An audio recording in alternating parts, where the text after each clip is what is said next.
नमस्कार दोस्तों, स्वागत है आपका ब्रिज कोर्स वाई राम लड़ते पर। जैसा कि आपको पता है, हम पाठ 2 हिंदी पाठ 2 के प्रश्नों को हल कर रहे हैं। उसी क्रम में आज पाठगत प्रश्न 2.4 2.4 को हम हल करेंगे, जिसमें बहुविकल्पी एवं कक्षाई गतिविधियों के विश्लेषणात्मक उत्तरों के बारे में हम चर्चा करेंगे। इसके बाद में जो कल का जो वीडियो आएगा वो पाठांत प्रश्नों का आएगा, जिससे पूरे पाठ से रिलेटेड जो प्रश्न दिए गए हैं उन प्रश्नों को हम कल हल करेंगे। ठीक है। इसके बाद जो अगला जो चैप्टर होगा पार्ट 3 पर उसके बाद चर्चा करेंगे। अगर ये वीडियो आपको अच्छा लगा हो, मटेरियल अच्छा लगा हो, तो कृपया इस वीडियो को लाइक करें, कमेंट करें। जो भी सुधार करने के लिए अगर आप कुछ सुधार कराना चाहते हैं, जो भी कमी हो इसमें, वो आप बता सकते हैं। और जो भी कमी हो वो बताने के लिए आप कमेंट में हमें बताने का कष्ट करें, जिससे कि हम उसको सुधार कर सकें। और अगर वीडियो अच्छा लगा हो तो वीडियो को लाइक, वीडियो को सब्सक्राइब भी कर लें, और चैनल को सब्सक्राइब करके किसी और जो अपने साथी जो बीएड शिक्षक हैं, जो प्राइमरी में हैं, जो 69,000 भर्ती में, उनको भी ये वीडियो शेयर कर दें, जिससे कि उनको भी लाभ हो सके। तो आइए शुरू करते हैं। आज का पहला प्रश्न है, दक्षताओं का अर्थ है। दक्षताओं का क्या अर्थ है? दक्षताओं का क्या अर्थ है? कौशल होती हैं दक्षताएं? नहीं। ज्ञान होता है? नहीं। दक्षताएं ना कौशल होता है, ना ज्ञान होता है, ना लक्ष्य का छोटा रूप होता है। तो ये क्या होता है? ये उपलब्धियां होती हैं। जो दक्षताएं क्या होती हैं? ये उपलब्धियां होती हैं। जैसे दक्षताएं अवलोकन योग्य उपलब्धियां हैं जो सिखाई गई कुशलताओं से प्राप्त होती है और जिन्हें स्पष्ट रूप से आंका जा सकता है।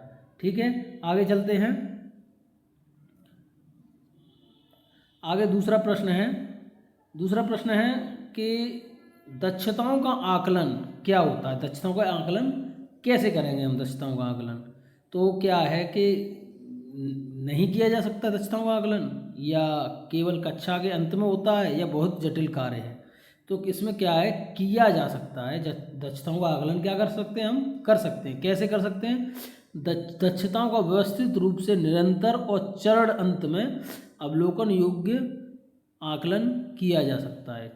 निरंतर करना पड़ता है और चरण के अंत में करना पड़ता है। जो भी हमने सिखाया है उसके अंत में हम दक्षताओं का आकलन कर सकते हैं। ठीक है, आगे चलते हैं। आगे प्रश्न 3 है, विश्लेषणात्मक प्रश्न है। इसमें जो प्रश्न 3 है वो क्या है कि दक्षता C10.5 ये क्या है? कहानी पढ़कर अर्थ समझना किस कक्षा हेतु है एवं 3 क्रियाकलाप बताइए। तो उचित कक्षा है कक्षा 2 एवं कक्षा 3 हेतु। 3 क्रियाकलाप क्या है? कहानी, कार्ड पठन एवं चर्चा। चित्रों व छोटे वाक्यों वाले कार्ड पढ़कर पात्रों के बारे में बातचीत करना। कोई भी कहानी चार्ट दे दिया हमने, पठन पर चर्चा, पठन पढ़ा दी हमने, उसके बाद में उन पर हम बच्चों से चर्चा कर रहे हैं। और छोटे छोटे जो चित्र बने हुए हैं उन चित्रों को या छोटे वाक्यों पर हम उनसे संवाद कर सकते हैं और उनके बारे में बात कर सकते हैं। तो बच्चे अपनी अपनी जो भी है बात बता सकते हैं। पात्रों का रोल प्ले अभिनय। पात्रों का रोल प्ले हमने क्या है कि कहानी के मुख्य पात्रों में भूमिका निभाकर संवाद बोलना। कहानी के मुख्य पात्रों में भूमिका का संवाद बोलना। जैसे रोल प्ले वाली जो कहानियाँ होती हैं उनमें कहानी के पात्रों को निभाकर, उनको समझाकर इस तरीके से संवाद बोलना कराएंगे। आगे क्या है? कहानी का अंत बदलना।